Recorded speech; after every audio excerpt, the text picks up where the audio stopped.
Let me ask you, is what I just said convicted you at all? Did you just let that go in one ear out the other? When a pastor tells you right now, hey, and I don't know who you are, but the Holy Ghost is speaking to me, you're changing. Little by little, you're losing the love of God, the love of Christ. Little by little, these things are making inroads.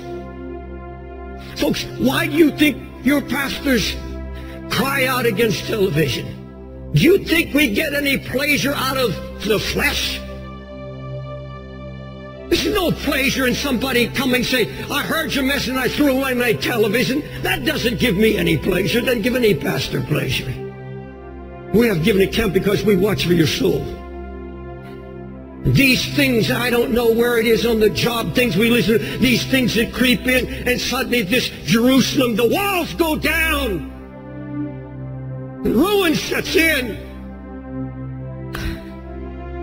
Does it really matter to you that your unsaved loved ones are dying and we're getting closer and closer to the end? Does it really concern you? They could die and go to hell. Even though you're a lover of Christ? Where's the anguish? Where are the tears? Where's the mourning? Where's the fasting? Now, many of you fast, many of you pray, broken before the Lord. I'm talking about the body of Jesus Christ in general. Where's the getting up in the middle of the night? You see, he said, night and day I began to pray.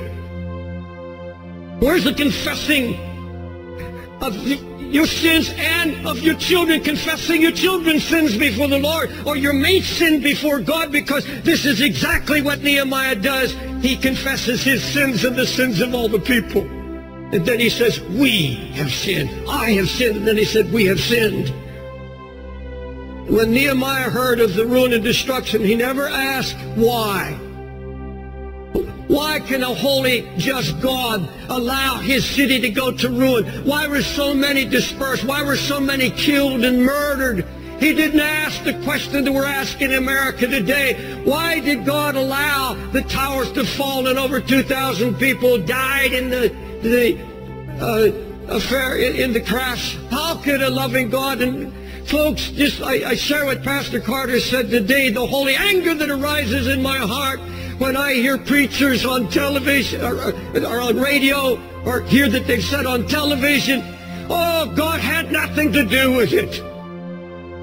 God had nothing to do with it. Don't put it on God. Why don't you go to Daniel 9? And I want it once and for all tell you that this was God allowing America to be awakened.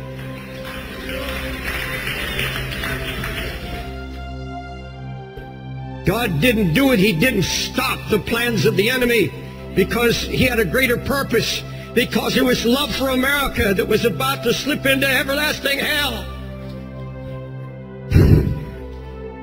I'm going to lower my voice so you won't think I'm angry.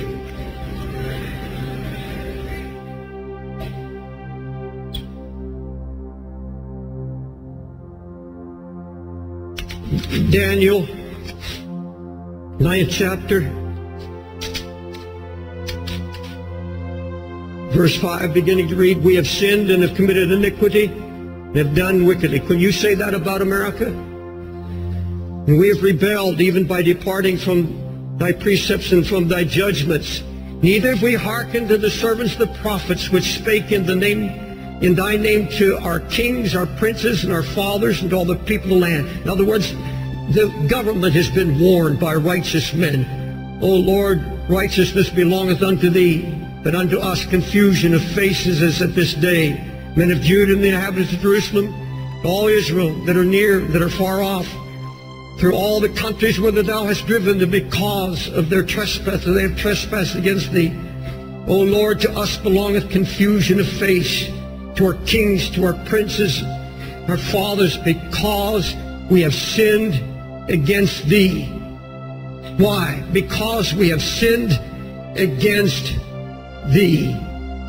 To the Lord our God belongeth mercies, forgiveness, though we've rebelled against him. Neither have we obeyed the voice of the Lord our God to walk in his laws, which he set before us by his servants the prophets.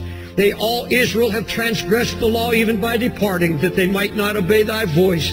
Therefore, the curse is poured upon us, and the oath that is written in the law of Moses, the servant of God, because we have sinned against him. And he hath confirmed his words which he spake against us and against our judges that judged us, by bringing upon us a great evil. For under the whole heaven hath not been done, has been done upon Jerusalem. Verse 14, therefore hath the Lord watched upon the evil and brought it upon us. For the Lord our God is righteous in all his works which he doeth. For we, what? Obeyed not his voice.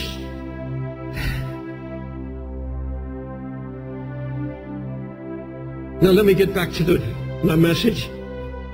There's a great difference between anguish and concern. My husband dealing with me about this.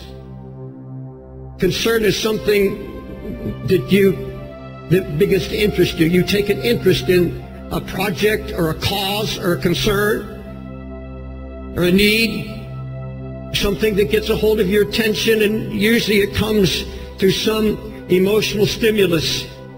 You know, you can hear,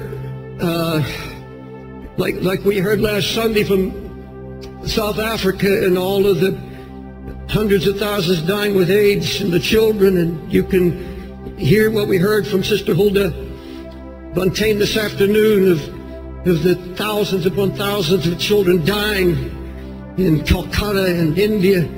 You can get all stirred up about it, and you can get emotional, and you get very concerned. But folks, there's a difference between concern and anguish. Because you see, you can tie yourself to a cause, you can get excited about it, there's some project, you can talk it up, you go public with it, you can advertise it, you can support it.